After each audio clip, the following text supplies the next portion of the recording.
Okay, everyone, we're going to get started. Hello and welcome to the Tippy webinar series.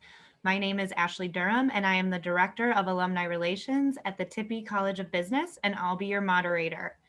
This series is an initiative of the Alumni Relations Department at Tippy. Our goal is to bring the knowledge of our faculty and staff to you wherever you may be in the world. I am excited to have Nick Westergaard, a lecturer of management and entrepreneurship and chief strategist at Brand Driven Digital, with us today. Nick's goal is to help us improve our virtual communication as we navigate working in a virtual space. Quickly, I'd like to mention a few upcoming alumni programs and opportunities before I hand it over to Nick. Our newest alumni program, Tippy Reads, is our virtual alumni book club that launched yesterday. Our first book club book is The Power of Habit: Why We Do What We Do in Life and Business by Charles Duhigg. You can find more information and register for the book club on the alumni page of the Tippy website. This session for our first book will begin on January 28th, but you can join the book club at any time. With over 200 alumni and counting participating so far in this initiative, it's a great way to connect with former classmates and get to know other alums from around the world while all reading the same book together. We are now currently accepting nominations for the 2021 Tippy Alum and Tippy Young Alum of the Year Awards. Nominations will be accepted until Friday, February 12th at 5 p.m. Central Time. All criteria and the nomination form can be found on the alumni page of the Tippy website. The Tippy Young Alumni Board will begin accepting applications for vacant board positions on January 20th. Applicants must hold a BBA from the college and must have graduated within the last 5 years. Finally, our Tippy Alumni Panel event, The Business of Inclusion, will take place in February. Look for more information in the near future about that event. So back to today's webinar. A few housekeeping items before we get started. You can submit questions to us through the Q&A panel. Just click the Q&A button on your meeting controls to open it, type in your question, and click send. Ask questions at any time, but we will collect these and address them at the end during the Q&A part of the presentation. I would now like to introduce Nick Westergaard. As Chief Brand Strategist at Brand Driven Digital, he helps build better brands at organizations of all shapes and sizes, from small businesses to Fortune 500 companies to President Obama's Job Council. He is a contributor to the Harvard Business Review and a host of the popular On Brand podcast. Nick's thoughts have been featured in news sources such as US News and World Report, Entrepreneur, Forbes, and Mashable, to name a few. Nick brings his extensive experience as a virtual conference presenter, webinar facilitator, and online educator to this webinar designed to help you and your team communicate more effectively online. Thanks for being here, Nick, and I will turn it over to you. Awesome. Thank you, Ashley. I am excited to be here to talk about Standout virtual communication. But before we do that, there's one thing that I want to talk about first, and that is fear.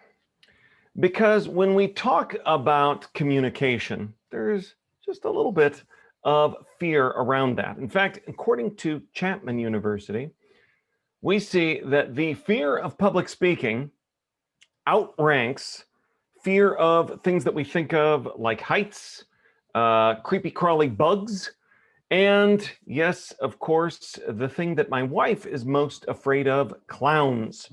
There is even, fun fact, a phobia for the fear of clowns, choleraphobia. So today I learned that, if nothing else. But beyond the fear of clowns, and I will advance past this slide, to a less threatening looking clown, that being Jerry Seinfeld, who frequently makes light of this data point by noting that according to most studies, people's number one fear is public speaking. Number two is death. Death is number two. Does that sound right? This means to the average person, if you go to a funeral, you're better off in the casket than doing the eulogy. Now, of course, that's not true, far from it, because every time you stand up in front of a group of people, whether that is in person or virtually, it's an opportunity for you to stand out. And we see this in the data as well. Harris Insights and Analytics notes that 70% note that presentation skills are critical to career success, and yet 20% would do anything to avoid, including faking an illness. And we know from our data from MBA Roundtable that communication skills are less common in MBA programs, but are more desired by MBA alumni and both employers and recruiters. And when you talk to employers, you see that these skills top the list ahead of teamwork, leadership, technical, managerial skills. And yet, I have another and yet in there, because and yet we call these soft skills instead. And I always cringe a little bit at that. Admittedly, I overthink word choice being a communication person, but I'm not a fan of calling these soft skills, because I think when we see all of that we should do away with that label and instead think of these as standout skills, because they are the skills that help you get the job and the job after that and the job after that. And we've seen all of this at the Tippie College of Business, which is why in our strategic plan, our focus is not just for students to be able to effectively solve problems.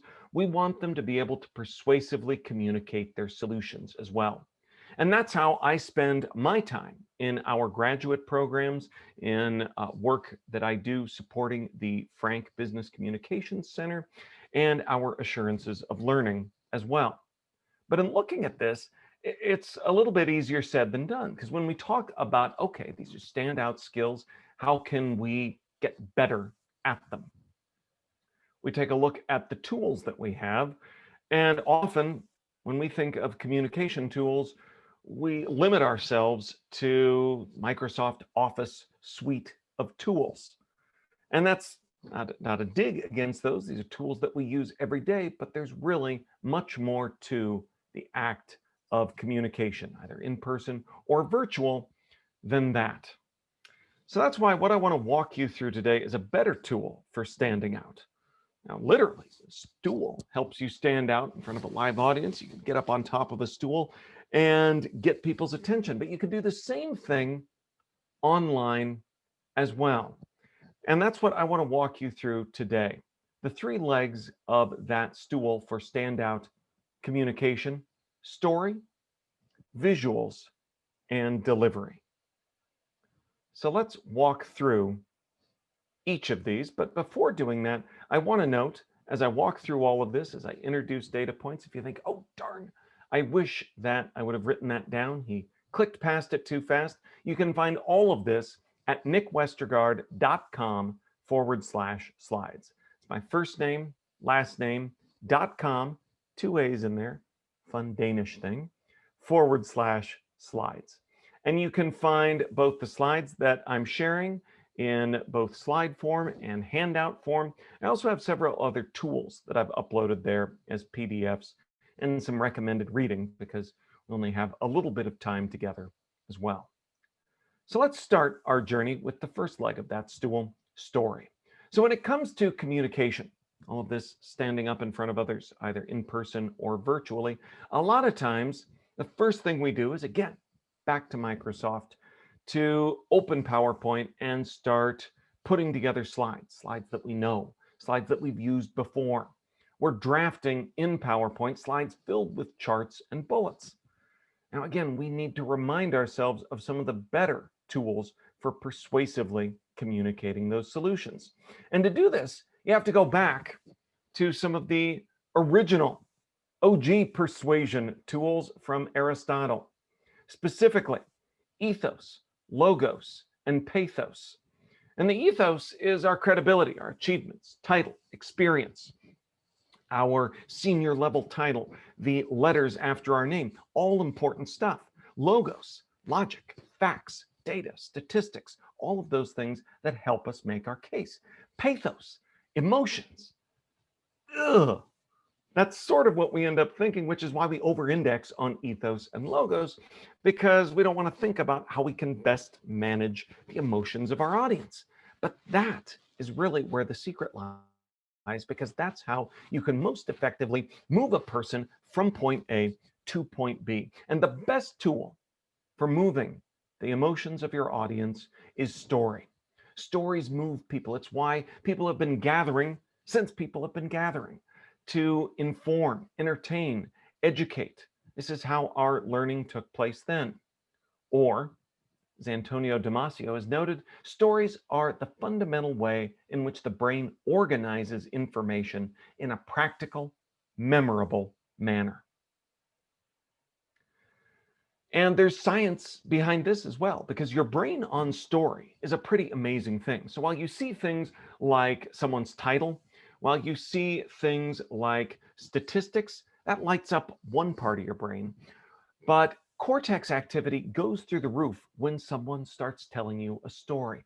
Wernicke's area, Broca's area, the areas of the brain responsible for speech, for remembering the story, for retelling the story. Neural coupling happens. Our brains sync up when I start to tell you a story. And because they sync up, we start to mirror emotions. If I'm telling you a scary story about a spider that I saw, and I'm a little scared when I see this great big hairy spider, you get a little scared too.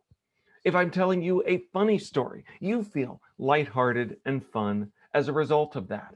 And because of all of this great big emotional release, your brain releases a neurotransmitter called dopamine, which is sort of like your brain's save button. And we want people to remember what we're saying when we're up in front of others. So that's why it's handy to engage that. So we see that stories activate the mind.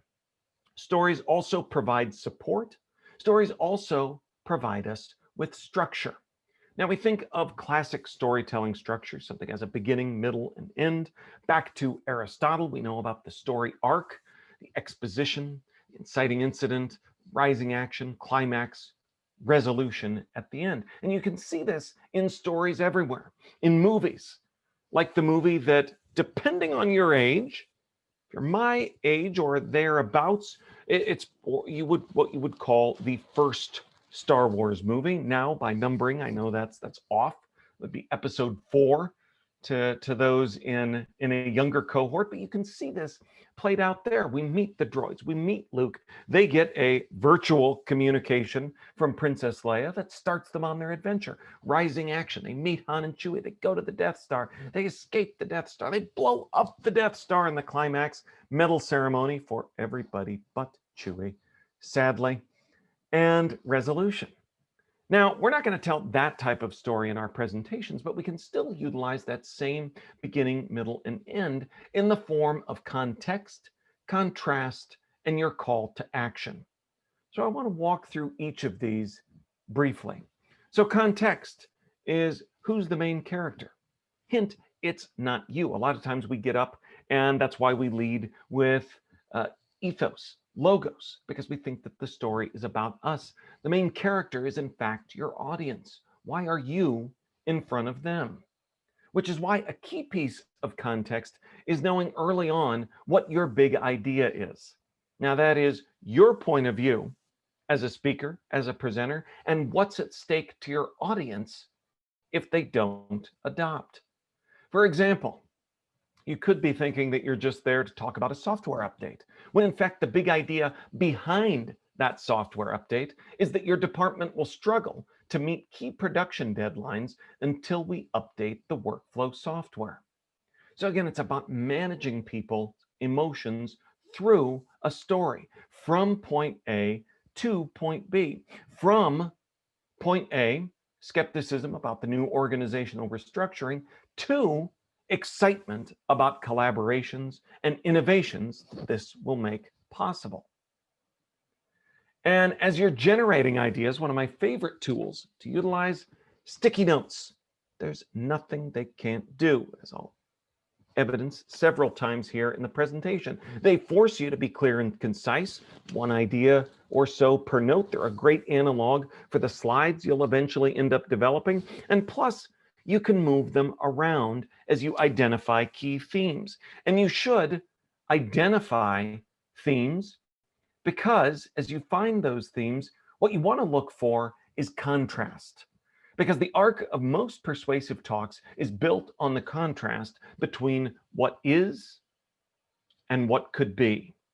So take, for example, probably the greatest product pitch in recent history, that of the iPhone by Steve Jobs. And you can follow this arc through that entire presentation because, little asterisk, behind the iPhone, there were other products that did this. The iPhone just did it better, just did it a little sexier than everything else. But Jobs, throughout that speech, if you go back and watch it, is continuously contrasting it between how mobile computing is today and how it will be with the iPhone. So you can go through that and see that you can move your audience from the world as it is today to the world after what you have to share with them. And from here, you want to leave them with your call to action. What do you want them to do? Remember, early on, we asked, why are you in front of them today? Another important question is, what do you want to have happen after this as a result of this? Now, if you're talking about call to action, it's important to remember active action words like verbs: accept, agree, begin, change, collaborate, create, empower, learn, persuade, support, all of these different things. And with all of this, you can find the arc in your story and start to plot out what will ultimately become your presentation. And throughout that, you can also look for places to embed individual stories, personal stories. Dan Ariely, author of Predictably Irrational, frequently talks about his time in a burn unit as he lays out how irrational thinking works. His personal story is a big part of that. Stories about other people. Sir Ken Robinson, in his great TED Talk on education, tells a humorous story about his son, about a dance protege in school, stories about brand success, Ritz-Carlton for service, Wonder Bread for innovation, Patagonia for social responsibility, and microscopic doses of story in the form of analogies, metaphors, and similes. And there are always great moments for stories, but some of the most important moments to remember are your beginning and end. Because when we think about a presentation that we're delivering, we need to remember the serial position effect. And this tells us that as much as we focus on the meat and potatoes, the main event, the main course of our talk, a lot of times our audience, they kind of black out in the middle. They get lost, they forget, they think about the groceries, they think about, how much snow are we supposed to get again today? I don't remember. Which is why the most important moments at the beginning and the end, the primacy effect, we remember what a presenter, a person in front of us does first, which is why all of us educators have been horrified by the fact that as long as our courses are, almost nothing matters as much as those first few minutes, because that's when that early impression is made. And then also the recency effect, the last thing that you say on the way out. And these moments are important because a lot of times we miss these opportunities. Why? Because we start off, like I said before, with logos and ethos, who I am, what I do, my bio, I went here, then I went here, then I did this. Or at the very end, we deflate with questions. Sometimes we literally let out that sigh and lose the audience at one of the most key moments.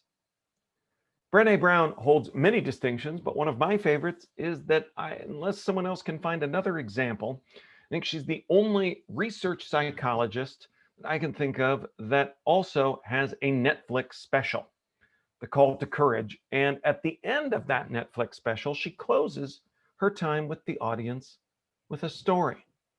And it's a story about her daughter, Ellen, who wants to scratch in her swim meet because she's scared. And it's about courage. It's a story about parenting. She can identify with if you have kids, if you have employees, students, people that you mentor in your lives. And it's a great story because it reinforces everything that came before at this very key moment. So one of the first things I want to mention as we wrap up story is that at nickwestergaard.com/slides, I've also got this story sketch that walks you through that story arc. Who's your audience? Why are you in front of them? Where are they now? Where do you want them to be? And what do you want them to do after your talk? Now, speaking, what do we do next? Begs the question, now what? And we go from our sticky notes, which fun thing back here on this slide. This, dear audience, is the very talk that you're looking at right now, mapped out in sticky note form. I use different colors sticky notes for different things. In fact, there are pink sticky notes for key emotions along the way in that story. So we go from story to the next leg of our stool, visuals. Now, there's an old saying that says that a picture is worth 1,000 words, and sometimes it can go either way. Sometimes we hear, that's an old saying. The funny thing about that is it's not true, or every now and then it's actually backed up by the facts, because we know about the picture superiority effect that tells us that a picture is actually worth 1,000 words, that it helps us with all kinds of things, that it helps us with better recall. Our audience is twice as likely to remember what we say, better comprehension, they understand it better. And as you have an audience with more diverse learning styles, they're better able to understand that if there's pictures reinforcing what you say. So your slides should support your presentation. Your slides shouldn't be your presentation. So with that, I could talk about slides all day, and in some classes, some programs I do. But I'm actually going to move on that because our visual vocabulary in virtual communication is even more advanced, because we have more tools to help your audience both see and hear you that I want to talk about a bit. So first of all, when it comes to hearing you, it's important to mic up in some form or another. I have lots of different microphones here around my desk, depending on what job I'm doing. And headphones are key in canceling out that background noise. It's a lot cleaner for your audience. Some other rules to remember: keep your mic on mute when you're not speaking. No yelling. And one thing, speaking of the amazing Mr. Jobs and technology, is that contrary to popular belief, you actually don't have to hold the little microphone up to the little wire up to your face. Plus, that frees up your hands for hand gestures, which we'll talk about in a bit. So let's talk about the visuals, what your audience is able to see when you're communicating with them online. Now, first, let's talk about avoiding problems that they might not be able to see. For example, nobody wants to look like this. This is the Witness Protection Program look from various true crime specials. You take this combined with not having a microphone, and all of a sudden, I saw them out behind the alley. So nobody wants that. And what's funny is something that could have helped this poor individual out is sitting right here in the picture. It is the window. Know where your lights are. So the low-tech light solution is the one that I'm partially using right now. I've got windows in my office. They're right there. But I don't have any window back here. So that's important because you don't want that backlight. You want the light, the natural light, to be in front of you. If you need a little bit more, slightly higher tech, a simple ring light. If you wear glasses like I do, you're going to want to angle that down so that you don't have the glare if I get that light right in there as well.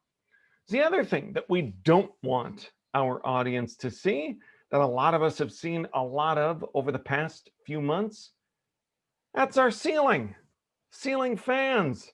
We're now intimately aware of what all of our coworkers' ceiling looks like. Who has a popcorn ceiling and who does not? I do.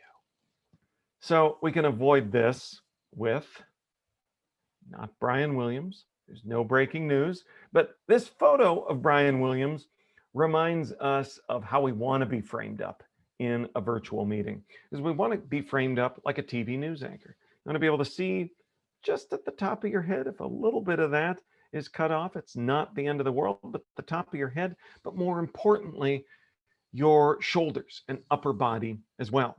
Hand gestures, more on that in a moment. So you want to frame yourself up. This is not so high tech. Most of us have a riser of some sort. You can also go even lower tech, which we're fans of doing here in this house. If we're taking a meeting out at the table, out at an improvised space, a yoga block, a stack of books, because just by adding something under there, you take that popcorn ceiling look and prop it up a little bit and look a little more like an anchor, but there's still some stuff we don't want our audience to see. For example, all of the visual noise, any clutter that we can minimize. So just flipping this around and to give you a sight of what the other end of this looks like, microphone, lights facing down, again, because of the glasses. You also may have audio noise. For example, there are 5 kids running around my house right now. And hopefully they'll stay out there because my secret is on the door in the form of this on-air tag available from Amazon for $5, $6, $7. Also, if you have other things, if there's an air conditioning unit that sits nearby and it's noisy, it may be worth turning that off if it gets into the background noise. But have someone else listen. You also don't want to sweat that out. But more importantly, you want to give prep the time it deserves. Because, it's another old saying, Murphy's Law reminds us, anything that can go wrong will go wrong. Asterisk from me, especially where tech is concerned. Do a test run. We did one for this webinar just last week. And another thing to do while you're there, record yourself. We'll talk about that and why it's important here in a bit. Quick virtual meeting list. Like I said, practice what you have to say. Test your slides. We did that in the time before all of this. Line up your microphone, headphones. Which ones are you going to use? Make sure they're selected. I'm blown away by how many times I use this same set of headphones and Zoom can still forget what I want to use and when I want to use it. Frame yourself up like I talked about, adjust that. I had to do that a little bit once I logged on here today. Reduce the environmental noise, the personal noise. If you have headphones and dangly jewelry, earrings, if you have a long beard and it scratches against your wiring, that's something you want to look at as well. Check or record yourself. Check all of this, see what you can hear, what you notice, and plan for those snafus. Because when we talk about preparation, we see a lot of times these laid back speakers. And there's a bit of a myth happening on screen before you there because we think, oh, they're great. They're so casual. They're laid back. They must be winging it. Because if you practice, then I'm going to end up sounding robotic. And I don't want to sound like that. But this is not really what the spectrum of preparation looks like. Because winging it is one side of things that doesn't usually go well. Those people that you like aren't winging it. They've practiced so much that they've worked past the robotic stage and are now into the comfortable, ideal stage of being very conversational. They've practiced so much, they know this inside and out, that it is easier for them as well. So I also have a virtual communication checklist for you at nickwestergaard.com/slides that takes a lot of this virtual stuff, the tech stuff, vocal, nonverbal that we're going to talk about next, and condenses it all if you need to keep a handy checklist right there by your own mission control. So finally, we're going to segue from visuals to the vocal and nonverbal. So when it comes to how we're perceived, as much as we talk about the importance of story and all of those things, the words that we're saying actually only end up adding up to about 7% of that. 38% is our tone of voice, and overwhelming 55% is our body language, proving yet another axiom that it's not what you say, it's how you say it. So to get better at how you say it, again, you need to practice. You need to be able to know your material enough to be able to walk away from it, to be able to move around, to be able to move your eyes and be able to look at different things, to get your hand gestures in there as well. Question I get often is where I come down on notes. People always say that and then they're kind of waiting. It's like they've lit the fuse and run.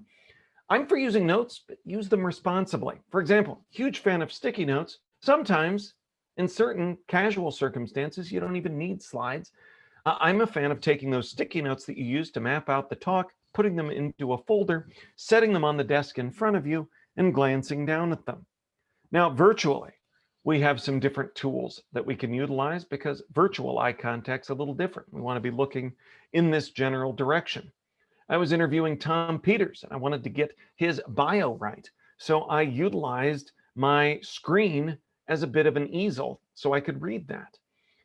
Something similar in a talk that I facilitated, I put notes on, once again, sticky notes, #1 communication tool, up and around my screen so I was looking in the right place. But when it comes back to nonverbals, it all starts with posture. Now, you could try standing. It doesn't work for everyone. It can be tiring depending on how long your talk is.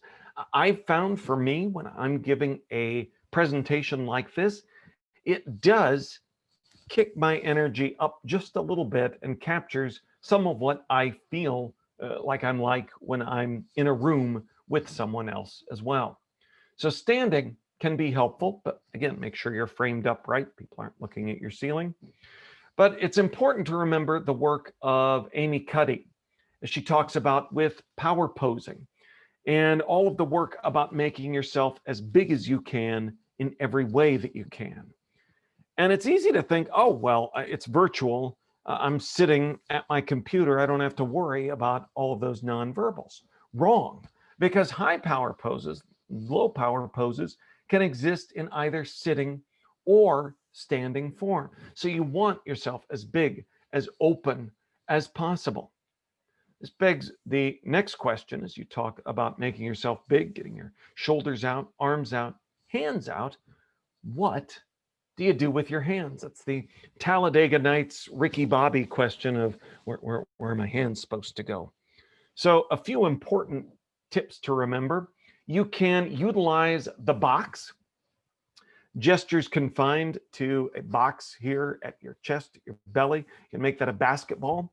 Now, I've told you that I'm holding an imaginary basketball, but if you don't tell your audience that, they're not going to see that. And it can be a handy way to get your mind or your out of your head on what your hands are doing. Palms up conveys honesty, openness. Palms down is strong also. Pyramid is okay for limited windows of time. Too long, and you end up looking like an evil genius plotting something, or Mr. Burns on The Simpsons. Which is also why, in seeing your hands, it's important to know where your box is. Because the fact of the matter is, I could be utilizing hand gestures, and I am right now, but you can't see them. So to get those hand gestures up, you have to adapt a little bit. I'm going to step back a little further than I have been so you can see. Now, normally I'd be gesturing with my hands down here, but back over here, you can't see that. So what I'm doing instead is I'm bringing them up and into frame. Now, if you look at this, I look kind of like a doctor scrubbing into surgery. But if I turn and I get back to where I'm supposed to be, it looks like normal hand gestures that you can see. So gesture a little higher and a little closer than you normally would. Likewise, virtual eye contact is different than just looking at the people. Because instead of looking where the Zoom window is, you're going to end up looking down. So you need to remember to look at the camera, which is why sticky notes, once again, can help remind you where to look. You can also move that selfie window in Zoom, which is what I've done here today, up and under that. Because a lot of times you want to check your camera and see, making sure your hand gestures are on screen. So again, it's important to make sure that you're framed up correctly. And another thing, it's important to smile Your audience can both see this, and I maintain that they can hear that it brightens up your voice just a bit. And you want your voice to sound bright because you want to project confidence. You want to sound authoritative and full, not throaty with vocal fry back here as well, swallowing your voice. So one handy tip can be to find a point across the room and work on projecting your voice out there. Because ultimately, you want a casual authority. You want to sound approachable and smart at the same time. And authority, that fullness of voice, comes not from the volume of your voice, but from the breath in your voice. Now, this is counterintuitive because sometimes when we think about breathing, we go deep breath into the lungs because that's where breathing is. Wrong.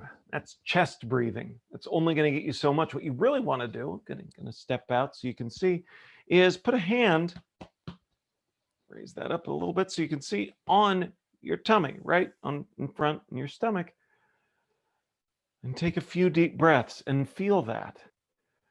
And as you breathe in deeply, then you'll notice that as you're projecting your voice, you're pushing that stomach in. So the deep breath in pushes the strong voice out.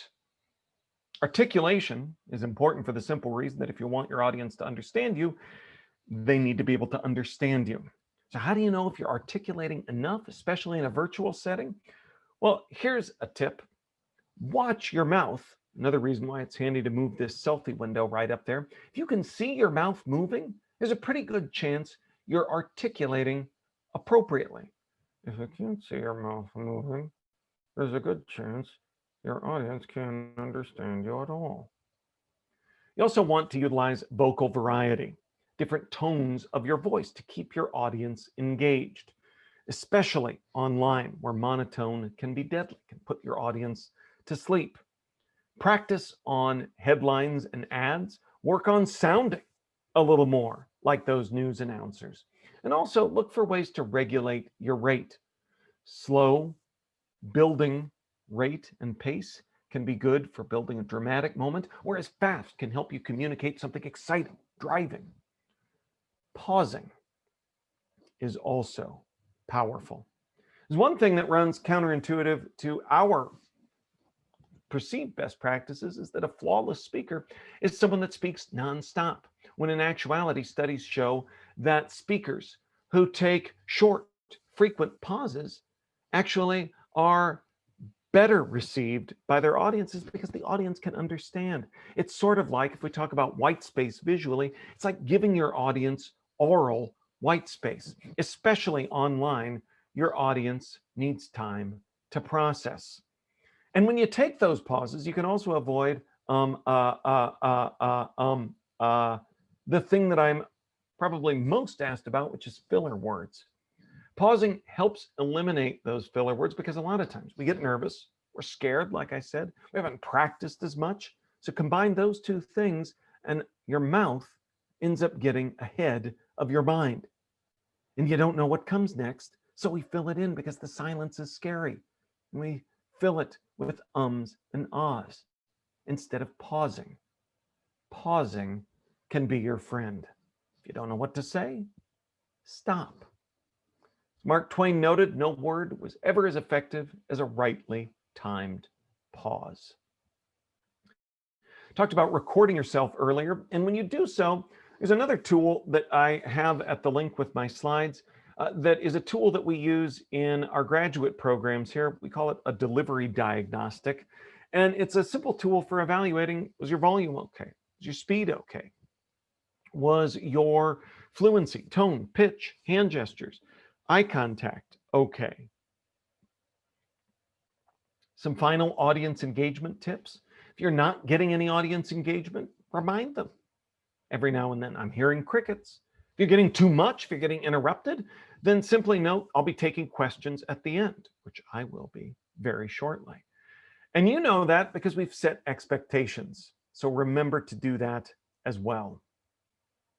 So as we wrap up the third leg of our stool to help you with standout virtual communication, I want to make sure that I'm taking my own advice and that I'm not missing those opportunities of the beginning and the end. So before the questions, I have one last story, but to get to that, I want to also mention the importance of the rule of three.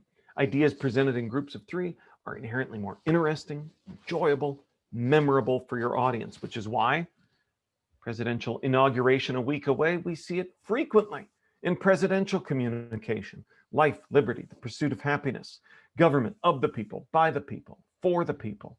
And FDR, on the act of public speaking, noted, be sincere, be brief, be seated. So I bring this up because you can combine all of this in another tool for planning out any talk, from a short 5-minute update to a 45-minute webinar like this. In fact, here's what this looks like. Capitalizing on the three things I talked about, the three legs of that stool, with a strong opening, because I know about the primacy effect and I need to put something memorable, like those creepy spiders and clowns, and we're afraid of the most important skill, all the way to the end, and someone saying, "You've ruined me." That sounds alarming. And I'll use that to segue into that final story. So one thing I miss from the before times, and why I've ended up teaching this here at Tippy, is that I also spend a lot of time as a public speaker at conferences, corporate events. One of my favorites, South by Southwest in Austin. I loved going there each year and being able to speak in front of this great group of people. And recently, the last time I was there in 2019, my wife went with me, and she's also a strategist, an educator, and she's a public official. So we spent time going, seeing different talks as well, these great, impressive thought leaders. And we were on different tracks, so we weren't together. So I was sitting watching a presentation on autonomous vehicles by Malcolm Gladwell and a autonomous vehicle startup. And all of a sudden, my phone vibrated. There's a message from my wife, and it said, "You've ruined me." Now, I've been married 20 years, and this is an alarming text to get. So I was sitting there watching those three little dots bounce up and down, waiting desperately for what I've done to ruin maybe this whole marriage. Who knows? But thankfully, three dots resolved in a short little paragraph of saying, "You've ruined me because you talk about this stuff all the time. Now I can't watch someone that doesn't make eye contact with their audience, that doesn't have an engaging story, that has cluttered slides, that is hidden behind the podium, that isn't using hand gestures." So in a roundabout way, what started off as I thought was bad news was actually one of the nicest compliments I've ever received. And I share this story at the end of classes that I teach here in our graduate programs as well, because it's my sincere hope that after all of this, after talking about power of story, visuals, and delivery, that I have ruined you a little bit for subpar communication as well. Thank you very much. And you can find all of this and more at nickwestergaard.com/slides. But now I am happy to take any questions that you may have. Awesome, Nick. Thank you so much. We do have lots of questions coming in. So, with 15 minutes left, we'll do our best to answer everything. But as Nick mentioned, you can feel free to email him and ask your question to him directly if we don't get to you today. The first question that came in is from Brian. "My work team is a global team, all working from home. I like to utilize video during meetings, but not everyone does. Can you speak to the benefit of video in meetings and potential negatives if making video mandatory?" Yeah, I mean, I think this is what there's a lot of good conversations about, and I think that's where you should probably start in looking at this. Obviously, the advantages of being able to see and hear people, to be able to see people in addition to hearing people is key. However, the results vary a little bit when some are on and others aren't. That said, there's a lot of factors that are really adding to the thinking there. Global teams, like Brian mentioned, also where someone is. Are they at home? I mean, this has kind of thrown everyone into everyone's homes as opposed to being out in the neutral workspace. Now we're here, and a lot of people weren't, maybe ready for prime time here at home, especially as you look at a lot of urban living situations. I know many that I work with, students in the program and others, that had one office that they share, and now both are working from home. So part of the time someone's out at the dining room table. So I think having a conversation about it, and I think I always cringe a little bit with always and never. So maybe there's some times, some meetings, when it is important to see each other, and maybe there's some other frequent, maybe especially with a global team, things that are oddly timed for some around the world. And I think if it's the middle of the night for someone else and expecting them to be maybe as polished as you might be, uh, might not be best. So I think looking at that and looking honestly, obviously it can help, but I don't think it should come at the expense of some of the other things you might lose by being um, consistent with that. All right, next question comes from Marie. It's kind of a twofer. What are your thoughts on virtual backgrounds and any recommendations for attire color? Your black contrasts with the white walls. And a lot of people, Nick, have asked about the virtual background question. So that'll definitely be one of interest to a lot of people. Yeah, it's with everything that we get that's new and exciting, we play with it like new technology. Big Star Trek fan, so I have the Bridge of the Enterprise that I can put up back there, the Rosebud Motel from Schitt's Creek, and it's fun, but it can also uh, get in the way of maybe your authenticity that you're projecting to others, also. Uh, I've also read, when some have poo-pooed them, that the point that I was making before, that we've thrown everyone's home is now the workplace, and this brings to light issues of socioeconomic status and all sorts of potential disparities as well. So in some cases, a virtual background can be helpful. And what if we connect this back to Brian's question and said, hop on, but you can turn your video on if you can, and use a virtual background that we don't care. One of my favorite virtual backgrounds here at the Tippy College of Business, if you know Andy Hosmanic, has a virtual background of his office, which I think would be incredibly handy. But I think it just depends. Now, obviously today, in getting back to me and my background, if you ask my wife, I have thought and overthought this back here and even changed it since some of those photos that were in my slides were taken. I said to Ashley beforehand, I have just kind of a big abstract, big picture with colors on it, but it also doesn't have glass in front of it, so it doesn't glare. So it's kind of designed to be back there. It's not anything special. And the same with colors, contrasting. I love wearing patterned shirts. Sadly, they just don't play very nicely on camera.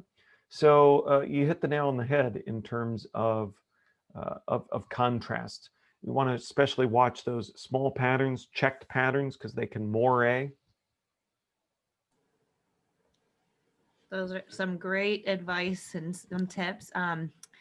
Anonymous asks, in person, I feel very comfortable speaking in front of large groups of people, and I've been told I am a good public speaker. But I've noticed when presenting online, like at a webinar or leading a panel, I feel so nervous. My voice cracks, my stomach is in knots, my hands shake. Any tips or suggestions? Anonymous, I totally agree with you. I get very nervous before these.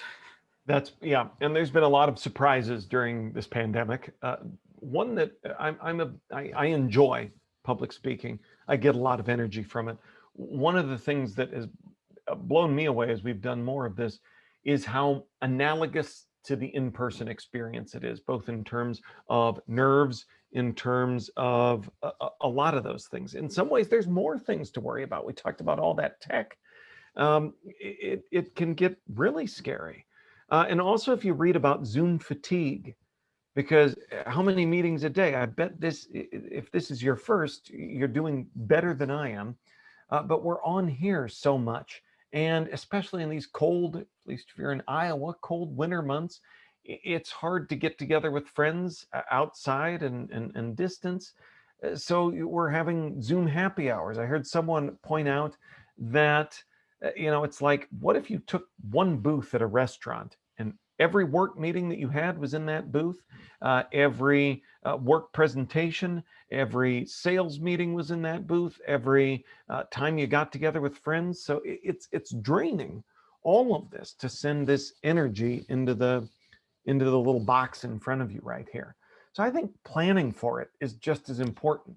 I think a big problem with Zoom fatigue is we load ourselves up in ways that we don't, or that we wouldn't otherwise if we were in person, because we put little things like travel time. I've got to walk down the hall. I've got to drive, to another place of business to meet, to give a presentation. So you'd block off a big chunk of the day, and we don't do that because we're just sitting here and we go from thing to thing to thing. So finding ways to give yourself time off in between. This question kind of piggybacks off a little bit of what you were just saying, Nick, but she says, I'm curious if you have any tips for small virtual meetings and colleagues. Webcams are usually on, but my eyes get tired. It's hard to look interested all the time. I notice my colleagues look really bored. It's also hard when people don't have their webcams turned on. Not sure if I'm asking a specific question, but just wondering if you have any additional tips for virtual meetings and for fighting Zoom fatigue. Well, I think putting those breaks in, and also talking with your team. I think it is good to see people. Be flexible. I mean, I think we just, any little gifts we can give people. Hey, let's have the cameras on for maybe the first 5 minutes of welcome, and then we can shut them off. Then maybe we'll turn them back on at the end when we go through what our action steps are. Or maybe it's the inverse of that. I think that kind of what we were saying earlier with Brian's question of having the conversation. I cringe a little bit when it's the always and never, because best practices are what works best for you and your team. So I'd say, depending on the size, depending on the other question about the international members of your team, that might not be possible for every meeting. So how can you find the right balance? And when you talk about comfort, I'm standing right now. I'm going to teach in our MBA, the winter intersession here tonight. And I sit, this desk lowers, and it feels more like a kind of the casual conversation that a class discussion would, whereas this to me feels more like a presentation. So our next question comes from Jack, and he says, often in a Zoom meeting, I'm likely to stay silent because so many people want to talk or someone beats me to the microphone. So I just give up. How assertive should attendees be about claiming their time? I would ladder it up a little bit to think about the facilitator too, and because some of you might find yourselves in that role. I think having questions like this, having a moderator to help, can be key. A lot of times we think, oh, that's something you only do on a formal webinar. But divide and conquer with a coworker. Say, I'll do the talking and the verbal interacting. Can you keep an eye on the chat window? And then you can say, because that does happen. That happens in person too, where you have someone, me, and talks the whole time and kind of monopolizes a Q&A. So the multimodality of virtual presentations can be handy if you make that chat available and have someone else there to divide and conquer. It can be tricky when it's the same person. I agree. With some of our bigger events, I sometimes have someone helping me moderate the chat and the questions as I'm managing the event itself. So that's a great tip and something we certainly utilize at Tippy. The next question is, What do you see as the future of virtual meetings? Where is it effective? Where is it most efficient? Well, I mean, I think the big question coming out of all of this when we do is, and it of course impacts communication, but it impacts so much, is how much of what will we go back to and how? Because when we look at how organizations use space, I think a lot of people were thinking, wow, we're out of space. We've got to build. And now we've seen how much we can do in different iterations and shapes of space.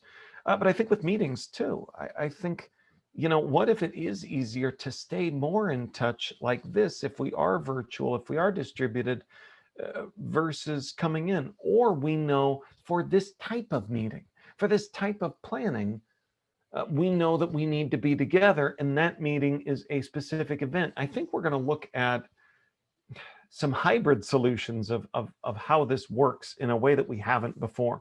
It's been an option, but really for most, unless your team is heavily distributed, it's been a oh, we could do that if we have to. And now I think we're going to see people saying, no, we want to stay home, we want to stay remote, but doing some of those in person as well, you're going to see too. So I think more of a hybrid of when we're meeting and how we're meeting, and how we're doing all of this, and when and where and what as well. I think this will have to be our last question before we wrap up, but Wesley asks, any pointers on being better prepared to speak off the cuff? Well, good question, Wesley. And you said last question. I wanted to make sure I got my email up there because I have a UIowa email. So if you start typing my name, you should be able to find me there.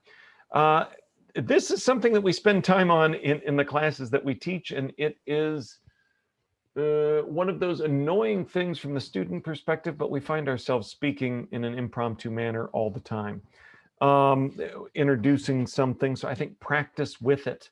I think thinking even that talk template, I have used that I shared with you all for can you share at tomorrow at the board meeting, or even at the meeting that starts in a few minutes, if you don't have a talk template, a sticky note, and remember some of those rules. I mean, that's how I approach the task of impromptu speaking, is really a stripped down version of the talk template, which is, I know that depending on time, they're really only going to remember 3 things. So have 3 points to hit, and they're really going to remember the first thing I do and the last thing I do, primacy and recency. So have a joke to open with, have a story to close with, or vice versa, or some event for those moments. All right. Well, thank you so much, Nick. And thank you everyone for attending today's webinar. I hope you found it informative. I know I certainly have, as someone who does a lot of these virtual presentations. But as Nick said, if you have any other questions, please feel free to contact him at his information on the screen. When the webinar ends in just a moment, you'll see a quick survey. We'd be grateful if you could share your thoughts and help us make future webinars even better. Watch for the follow-up email with the recording of today's webinar, and feel free to share that with others. As always, all Tippy webinars are posted to the college's YouTube channel. On behalf of the Tippy College of Business, thank you for joining us today, and have a great rest of your day.